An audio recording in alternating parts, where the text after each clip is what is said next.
pa mabubuhay yung bawat Pilipino, di ba? Ang hirap-hirap. So, hindi na kumakain, 1 meal a day. Yung iba, humihinto ng pag-aaral, nagbebeg ng Yeah. kung saan kukuha ng tuition. Sayang yung mga Yan ang problema pag may addict tayong gobyerno eh. Di ba? Walang Adik pakialam talaga. talaga sa edukasyon. Even ang health institution natin, sis, until now, di pa ata nababalik yung perang dapat pinababalik ng Supreme Court eh. Yung 60 billion. Hindi ko alam kung binalik na yun. Diba? Naibalik, pero I believe, kinuha yun sa, not to that year, I think 2026, from 2026 budget. So parang, it's like ninakaw din ng mga hayop na yan. Parang gusto lang tayo sa sarili nating mantika. I know. So, grabe yung nangyayari talaga ngayon. Kaya wala na talagang pupuntahan yung taong bayan. Kundi Wala. talagang dasal na lang na mategi sila o I don't know, hindi naman bababayan, sister. Ay, hindi yan bababa, sis. Kasi alam nila saan sila pupunta pag bababa sila. Tuloy-tuloy yung pagbaba nila. Yun nga. Pero, yun nga, ang dasal pa rin ang pinakamalakas. Kasi ako naniniwala ko, nakikita ko kasi based on my experience yan, sis, yung kapag masyadong nagfo-flourish yung kasamaan, ibig sabihin malapit na yung katapusan. Yun. Matapos na katapusan ng mga bangag. Yes. Amen! Sana bukas na! Ganun talaga yon, sis. Isa-isa yan. Minsan, isang bultuhan, or either isa-isa yan. Alam mo kasi, ang Diyos mapagpatawad eh. Pagbibigyan ka eh, to repent, or to gumikat ka ng kapatawaran. Kamalian, di ba? Okay. Pero Sabi ni, kung walang pagbabago, wala. sabi ni It Kubanron, kinarya sa GAA 2026. Yes, tama nga yung pagka-remember ko. Thank you for that, It Kuban. Yeah, kinaga. Ginigisa tayo sa sarili nating mantika. You're right. Yeah, kaya nga sabi ko, kaya tayo dito hindi tayo sumusuko. Like ako, every single day, umulan, bumagyo, hanggat may powers tayo, hanggang may boses tayo, dapat talagang sabihin natin sa taong bayan. Dapat makialam tayo. Dahil kaya nga galit na galit sila eh. Kaya naman gusto tayong pataymikin, gorgorin, lahat na lang. Kasi gusto na lang manahimik si Maharlika. But they're not gonna win, darling. Oo nga, dami-dami lang gagawing issue. Yeah. Ayan, at saka mahalata mo kasi simultaneous, sabay-sabay nilang ginagawa, halatang-halata. I know, right? Halatang-halatang alam mo kung sino yung bayaran eh, at saka yung kakampi ng mga magnanakaw. Alam mo, ako nga, hindi ako, di ba, parang si Claire Castro, magtataka ka ba pag sa public, pag nakita ka sa abroad, hindi ka, pinagsigawan ka? Hindi ako magdadalawang isip kahit yung mga nandito sa Pilipinas. Hindi ako magtataka pag nakita ko sa kalsada yan na hindi sila ginagalang. Deserve nila yan eh. Diba? I know. Pinagagawa nila, akala naman nila tanga yung mga tao, diba? Ayun. Yeah, diba? so, I know. So talagang, itong bangag na ito, wala na talagang patutunguhan, kaliwat kanan yung panggigipit. Pero teka muna, kumusta yung mga friendship dyan? When I say friendship, yung sentimiento nila. Ano yung mga nagsasabi nila? Ano yung sentimiento nila? I have friends na nasa negosyo, no? Sabi nila hindi na kaya. Tapos sa BIR, mayroon silang ginagawa eh. Parang tinatakot nila biglang, I forgot na yung term eh. Na pag chine-check nila, na bigla lang, oy, kailangan namin i-check, meron kayong ganito, meron kayong ganon. Yung marami pa rin nangongolekta ng mali. Taxes. Na tinatakot sila. I forgot yung term eh. Babalikan ko. Tinatamnan.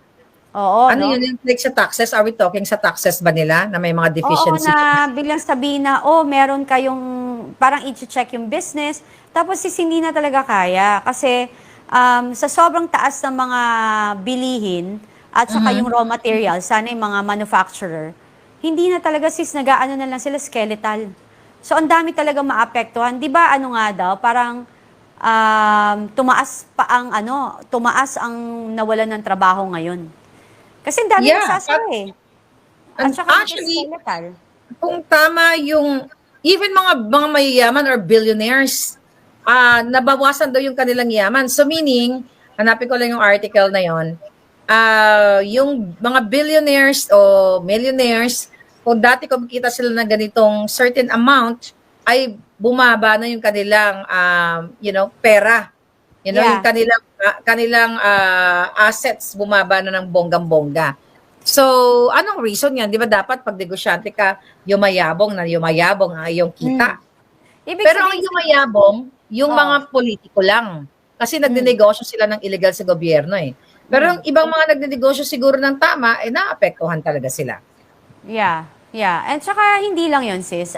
Number one, bagsak kasi ang ekonomiya natin. Pangalawa sis, Yes. bagsak ang peso.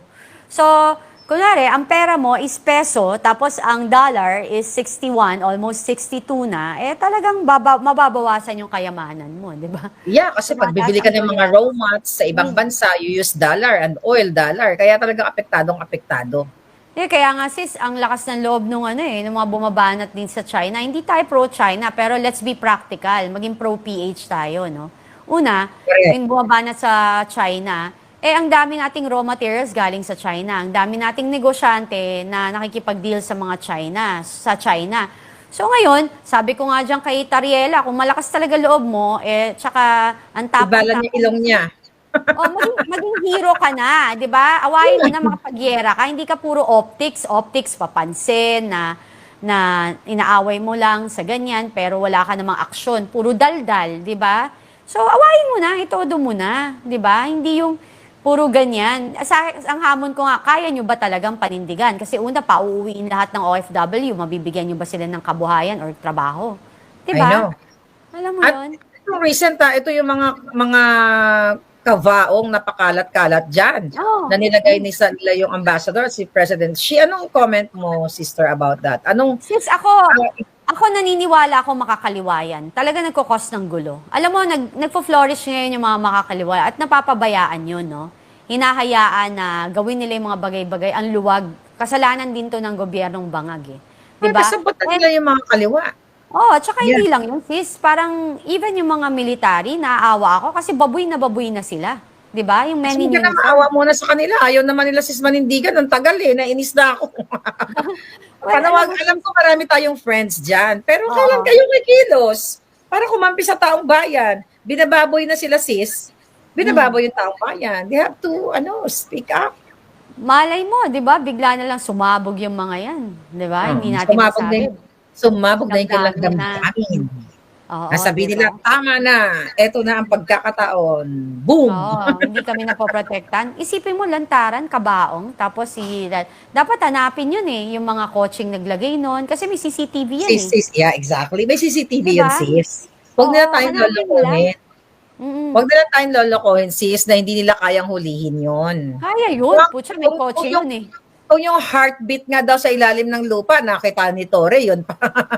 Hindi. Tsaka sis, kabaong yun, di ba? Malaking, hindi yung box na maliit. Kabaong yun. Correct. Kuhanan yun. Nasaan yun? May CCTV all over. Ayun na nga. Kaya nga, may CCTV. Kaya nga, ang kabaong ang laki-laki. Ang heartbeat, di ba, hindi siya tangible. Oo. Kita Correct. ng walang iyang Tore. Kasi ito, hindi mo nila malalaman kung sino yung kung sino ang Dapat sis, panawagan natin si Crushy ko, si DOJ Secretary John Vic Remulla na huntingin. Crushy, sige na. Hanapin mo na sila. crush ni Satanas. Kaso lang ang kanyang pototoy ay nakuha na ni Pukido. Nako my naman. Sayang naman, Crushy, kung totoo yan. Mali mo naman hindi, diba? Anyway, sis, yung pinag-uusapan natin kanina na sinasabi ko na bumaba na yung income based dun sa Forbes Philippines, 50 richest list for 2025. Okay? Ang sinasabi dito ay bumaba na ngayong, asan ba yung figure? Okay. Bumaba ang threshold para Asan exact? But anyway, ito, 20, kaya ba itong, no, this is late. Anyway, hanap, ito. Worth net worth 50 billion a week. But anyway, yeah. So kasi nga, apektado talaga ang ekonomiya ng Pilipinas. Doon lang sa pagbagsak ng piso Doon na lang talong-talo na tayo Talong-talo na tayo sa mga maleta pa lang na ninanakaw nila. Correct. Right? Sobra sis, kasi ay nako sis, alam mo, kung okay ang economy natin, bakit bagsak ang peso? 'Di ba? Hanggang ngayon nga, pati yung gintong binenta natin, di pa rin na-explain saan nila yung pera 'di ba? Bakit natin binenta yun? Usually we keep it, 'di ba? So saan nila dinala yung Sila pera? bangag na yan. 'Di ba? Ang dami sis, ang dami, 'di ba, na pera na nawawala, na wala namang infra.